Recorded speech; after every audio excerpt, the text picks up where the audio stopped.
السلام عليكم ورحمة الله وبركاته، حبايب قلبي في كل مكان. بتمنى تكونوا كلكم كويسين في أحسن صحة. النهاردة معانا فيديو جديد وأول ظهور لوالدة حسين. بتقول كلام مهم جدا جدا وبتفجر لكم العديد من المفاجآت. هل فعلا حسين كان بيتعاطى مع نورهان المخدرات؟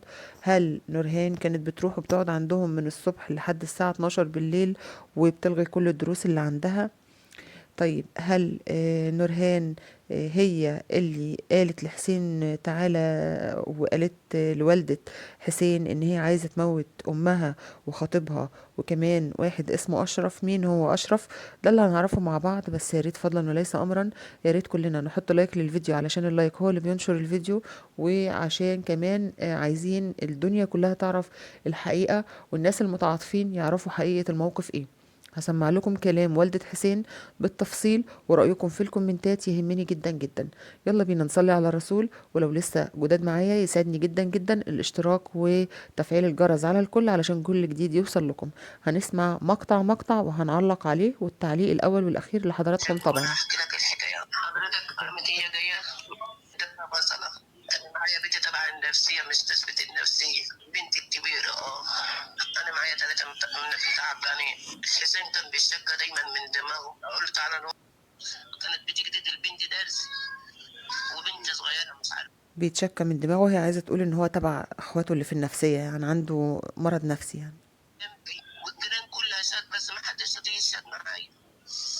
كان قاعد يومها وهو اتفاجئ. هي اتصلت عليه وقالت له يا حسين ده في واحد بيتصل عليا وبقول ان مامتي في المستشفى. عليا يومها وعندي ابن اختي اللي راح معاهم نفس الحادث يومها اللي طلعوه. ابن اختي كان جاي من الشغل وهو كان معايا بشاد كده، واختي قالت اتصلت عليا وقالت لي ده تليفوني راح الاول ورجع وانا عند عمتي. فجاه بعدها بربع ساعه قالت لي ده واحد اتصل عليا وقال لي ده ماما في المستشفى. بعدها بربع ساعه قالت لي ادى بتقول لي انا مش لاقيه ماما في المستشفى، والتليفونات كلها راحت. كانت بتكلمني من تليفون امها. لا مفيش واحده تموت امها، ما حدش يعرفها في الدنيا. بس زيارتها كانت هتيجي على قد امها، بس الحمد لله اللي جت على قد كده. ده بنتي سمعتهم ان هي كانت هتقتل عريسها روكر، وسمعتها ان هي كانت هتقتل واحد اسمه اشرف. يعني هي بتقول لك في الاول مفيش واحدة تقتل امها، وترجع تاني تقول ده كويس ان هي جت على قد كده. ده بنتي بتقول ان هي سمعتهم بتقول ان هي هتقتل خطيبها وهتقتل واحد اسمه اشرف. شايفين الحاجة كلامها رايح فين وجاي منين؟ يعني هي بتقول ان البنت يا ريت مفيش، يعني هي بتقول الكلام وعكسه في نفس الوقت، ان البنت مفيش بنت تقتل امها، وبعد كده قالت ده كويس ان هي جت على قد كده، ده كانت ناوية تقتل واحد اسمه اشرف وتقتل خطيبها. يعني هي عايزة ترمي الجريمة كلها على البنت، وان حسين ملوش ذنب، وان حسين هتسمعوا كلام دلوقتي. ده حسين طلع ملاك كمان، يعني حسين طلع ملاك رحمة، هتسمعوا وهتستغربوا جدا دلوقتي. ايه ده؟ كانت بتقول لي ابتسام بنتي. بس انا جيت اقول للمحامي الاولاني كده، قال لي ما ينفعش شهاده اخته. قالت لها انا هقتل عريسي واقتل امي وانا مانيش عايش معاه. وكانت عايزه تاخد حسين وتهرب في اي حته. حسين قال لها ماما كانت. طيب لما هي عايزة تاخد حسين وتهرب في اي حتة، كانت هتقتلهم ليه؟ طيب يعني هتقتل خطيبها ليه؟ هتقتل امها ليه؟ بدل هي كانت عايزة تاخد حسين ويغوروا في داهية، يبقى هي كانت هتقتلهم ليه؟ طيب ما احنا عايزين نفهم. حسين ابن سبع، مولود ابن سبع. فانا رحت عشان قريت كتير بصراحه، قريت. اجى الاستاذ اللي هو المحامي ده اللي هو كتب لي حسين، اخذ مني 20,000 جنيه.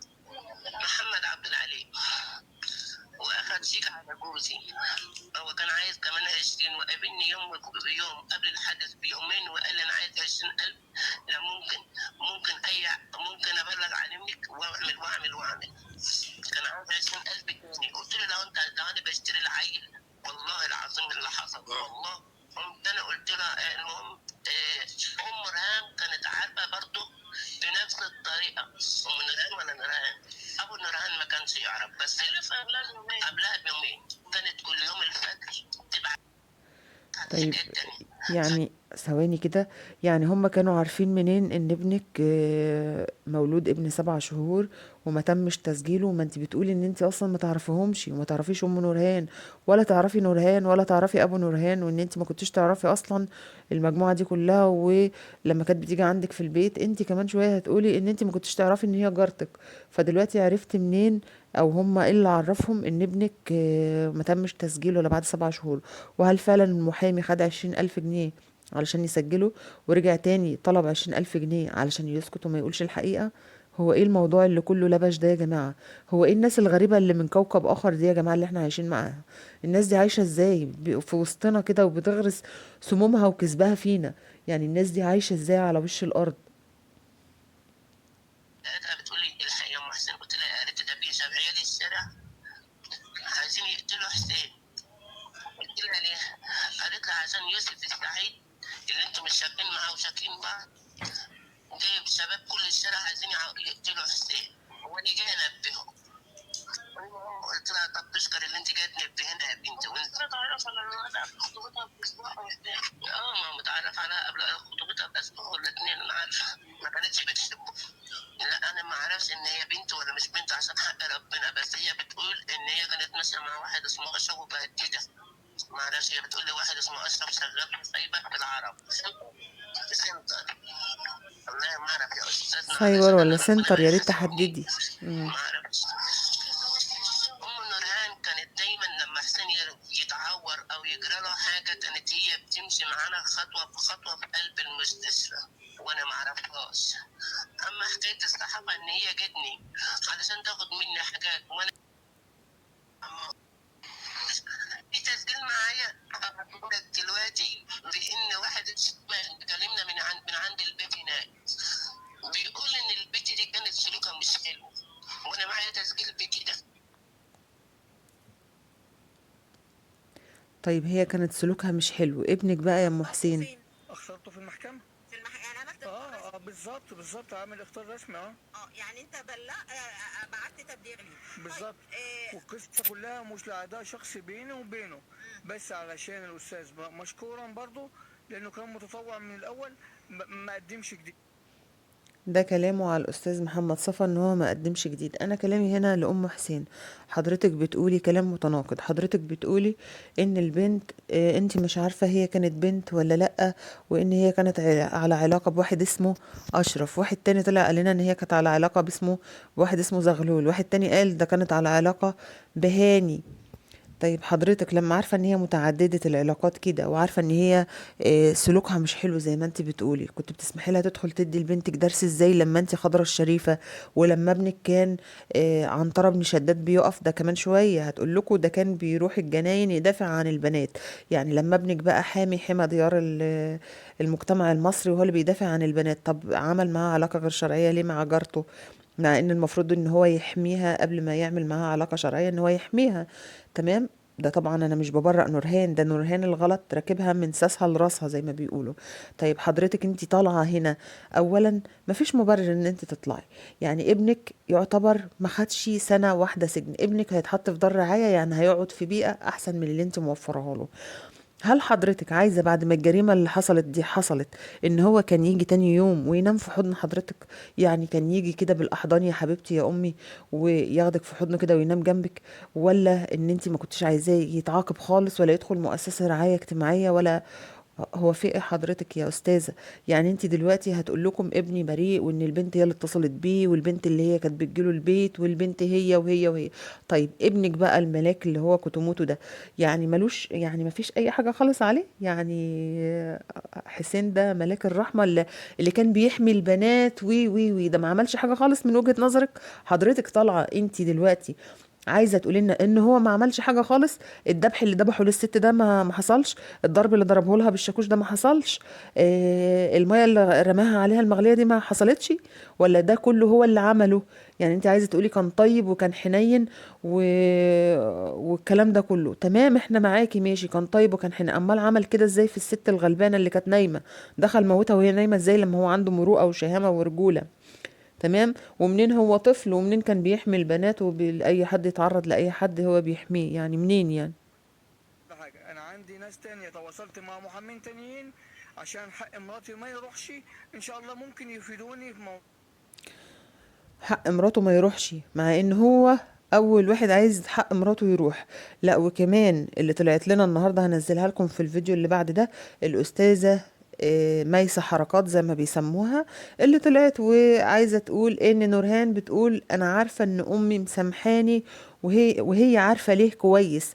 فهي طالعه بتنوه ان امها مسامحاها عشان امها نفسها كان لها علاقات.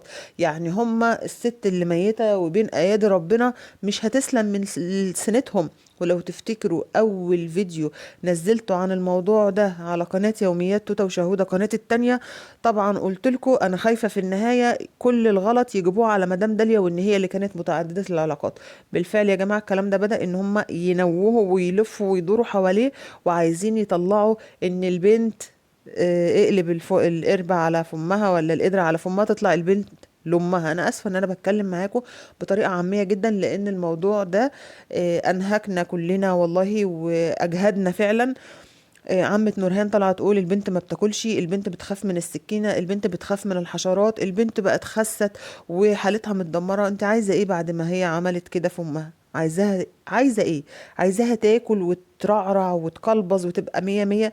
عايزه ايه من واحده قتلت امها؟ عايزه ايه من واحده جابت الادوات بتاع الجريمه وجابت السكينه وجابت الكوبايه اللي كسرها وذبح بيها امها وشافت امها ودمها بيسيل ومسحت الدم؟ عايزاها يكون شكلها ايه؟ هو حضرتك لو ذبحت كلب او ذبحت حيوان او عذبت حيوان زي كده، المفروض ان هي تبقى في الحاله اللي انت بتقولي عليها. لكن هي كل ده حصل لامها اللي مفيش بعد الام. مفيش بعد الام والاب حاجه يا جماعه. حضرتك دلوقتي انتوا بقيتوا الاول كانت هايدي الفضالي هي اللي بتستفزنا، المستشاره هايدي الفضالي.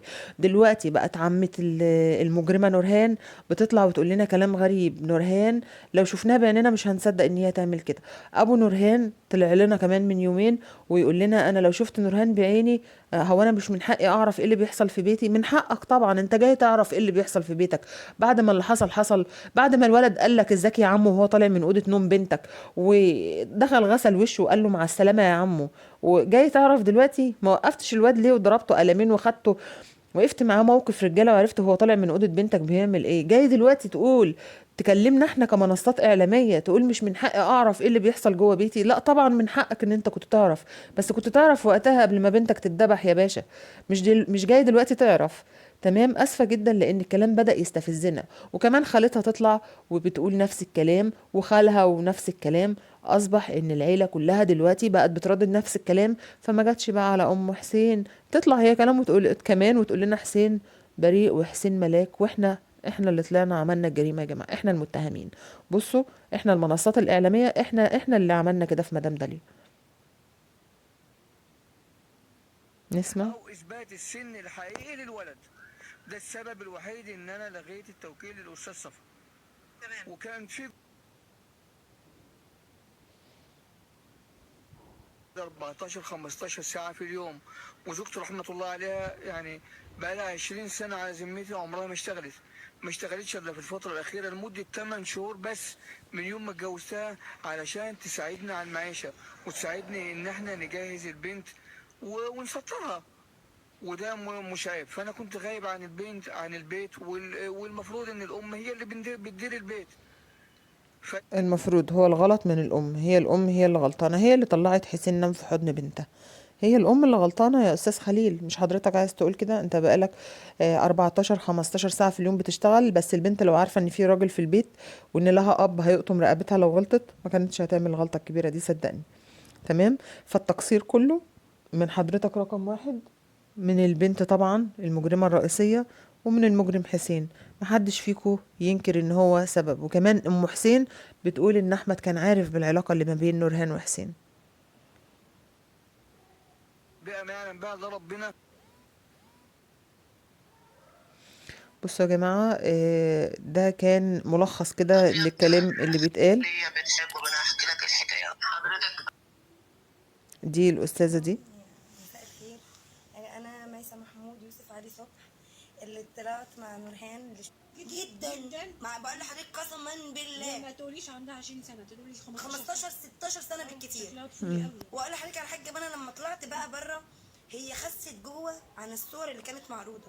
خست. يعني هو جوه في الحجز انا شفتها الناس كلها شايفاها في اليوم المحجوز. ما انت عايزاها يا بنتي، انت عايزاها ايه بعد كل اللي هي عملته ده؟ دي مايسة بقى، دي مايسة حركات اللي بيقولوا عليها. لا خالص، انا شفتها وكان في سواد تحت عن البنت يا غلبانه حبيبتي جدا، وقاعده كده كانه بس بتحاول تتعامل، هي مش مصدقه، هي حاسه ان هي تخرج. فاهم؟ ده كان موجز كده لأهم الكلام اللي بيتقال على السوشيال ميديا يا جماعة. دي المستفز، يعني المستفزة رقم 5 في الموضوع. احنا معانا دلوقتي ميسة، ومعانا عمتها وخالتها وخالها، ومعانا طبعا المحامية هايدي الفضالي، ومعانا والدة حسين. بصوا كل يوم بيطلع لنا كلام يحرق الدم، واحنا المفروض ان احنا نسكت، علشان لو اتكلمنا بيقولك ان احنا بنشهر بالبنت وبناخد في الأعراض والى اخره. المفروض نسمع كل الجراثيم اللي بتتكلم واحنا نسكت ونحط لساننا في بقنا، علشان احنا كده بيقولوا علينا حسبي الله ونعم الوكيل. طبعا يا ريت اكون جبت لكم مقتطفات من كل حاجه كده علشان تكونوا ملمين بالموضوع. ان شاء الله كل جديد نحاول نوافيه لحضراتكم. ولحد هنا لو الفيديو عجبكم اتمنى تحطوا له لايك علشان ينتشر، واترككم في رعايه الله وحفظه الى ان نلتقي. لكم مني كل الاحترام والتقدير. مع الف سلامه. سلام.